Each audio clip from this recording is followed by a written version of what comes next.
Finish হলো, counter করবে blade, hope হবে knock and Ashik last man standing, but hope তাকে এখনো পর্যন্ত উঠানো হয়নি।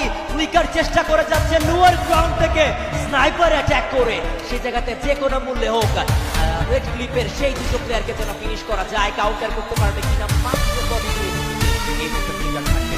চলছে খেলা দুটো টিমের, Red Cliff versus Red Hawk right now, এবং লাস্ট মোমেন্টের এই intense battle 13 kill versus 13 kill right now. who's gonna get the booyah সেটা আমরা দেখতে চাই। লস্ট প্লেয়ারের একটা অভাব আমরা দেখতে পাচ্ছি, এবং রেড হক সেটা নট রং, এবং দেখার পালা নেজাদের গ্রেনেড এত উপরে তো যাবে না সেটা তো খুব ভালো করে জানা আছে, বাট নেজাদ সে কি কোনো ট্রাই করবে কিনা। দেখো আইডিজ এবার কিন্তু তারা একটা মনস্টার ট্রাক কল করেছে, কারণ উপর থেকে ড্রপ ড্যামেজটাকে যাতে অ্যাভয়েড করা যায় সে কারণে সেই কাজটা করছে, এবং আমরা কুটকুসকে দেখতে পাবো এই মুহূর্তে। ও ফ্লিকার এবার কিন্তু নক তিনি মেক করে ফেলেছেন, আশিককে নক করতে হবে। হোপ পুরোভাবে আশা রাখছেন এবার রাইট করার, but hope probably no.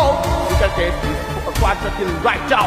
Lastly, 1v4 party Red Hawk Booyah কে দিবে, কে ছুড়াবে ঘুম পাড়া নিবাসী পিছের গান দেখতে চাই আমরা টিম Red Hawk। তবে কেউ এসে পড়েছে, প্রবাবলি একটা হিল ব্যাটল হতে পারে, প্রবাবলি একটা হিল ব্যাটল হতে পারে। আগে থেকে একটা প্ল্যান কিন্তু করছে, দেখো মনস্টার থেকে কোনোভাবে ভাসানোর চেষ্টা, এই ওয়াল দিয়ে করার চেষ্টা হচ্ছে কিনা। না না না, নেজাবকে আরেকটু উপরে নিয়ে যাতে গ্রেনেডটা প্রেসিডেন্ট থ্রো করাবে সেই চেষ্টাটা কিন্তু তারা করছে। এক্স্যাক্টলি, এবং 8টি মেডিকেট ছিল সেটা থেকে একটি মাত্র ব্যবহার করে চার মাত্র 4টি মেডিকেট করেছে।